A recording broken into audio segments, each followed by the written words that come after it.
11টি দল 11 ভাই হাতে হাত রেখেছি। দলীয় কোনো প্রাপ্তির চিন্তা নিয়ে নয়, দেশের স্বাধীনতা, দেশের সার্বভৌমত্ব রক্ষার জন্য লুটপাট আর সন্ত্রাসের রাজনীতিকে বাংলার মাটি থেকে চিরতরে বিদায় করবার জন্য।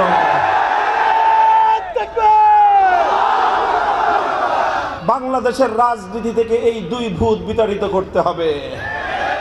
1 নম্বর ভূত হলো সন্ত্রাস এবং গুন্ডামি তন্ত্রের ভূত। 2 নম্বর ভূত হলো বাংলাদেশের রাজনীতি থেকে বিতাড়িত করতে হবে লুটপাট আর দুর্নীতির ভূত।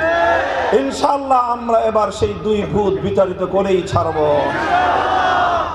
তাই আমাদের ব্যক্তিগত, আমাদের দলীয় স্বার্থের চেয়েও দেশের স্বার্থ, জনতার স্বার্থকে প্রাধান্য দেওয়ার নীতি আমরা প্রথম দিন থেকে অবলম্বন করে আসছি। আলহামদুলিল্লাহ 2021 সালের সেই দুর্বিষহ স্মৃতিগুলো এখনো আমাদের হৃদয়ের মধ্যে তোলপাড় সৃষ্টি করে। এখনো আমাদের চোখ ফেটে কান্নায় আমাদের বুক ভেসে যায়।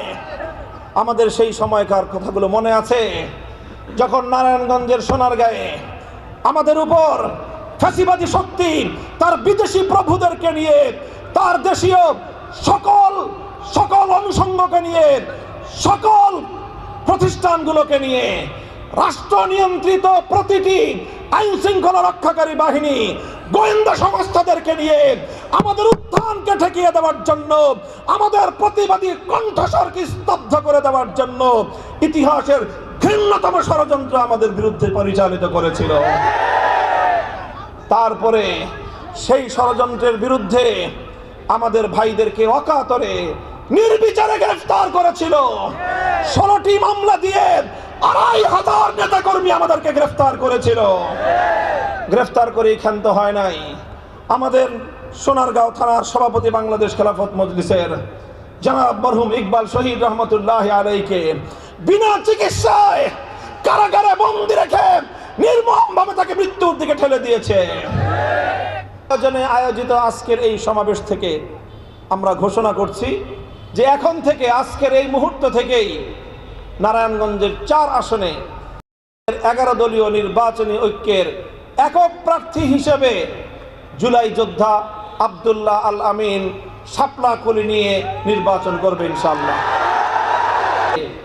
বাংলাদেশের 18 কোটি মানুষের স্বপ্ন বিনির্মাণের জন্য পথে নেমেছি। আমাদের এই যাত্রা কিন্তু কুসুমাস্তীর্ণ পথ ধরে নয়। আমাদের এ পথ কণ্টকাকীর্ণ পথ, আমাদের এ পথ সংগ্রামের পথ, আমাদের এ পথ বিপ্লবের পথ। ইনশাআল্লাহ আমরা যে পথে নেমেছি, ঐক্যবদ্ধ সংগ্রামের মাধ্যমে বাংলার 18 কোটি মানুষের বঞ্চনা থেকে তাদেরকে মুক্তি দিয়ে তাদের কাছে তাদের অধিকার আমরা পৌঁছে দিয়ে ক্ষান্ত হবে ইনশাআল্লাহ।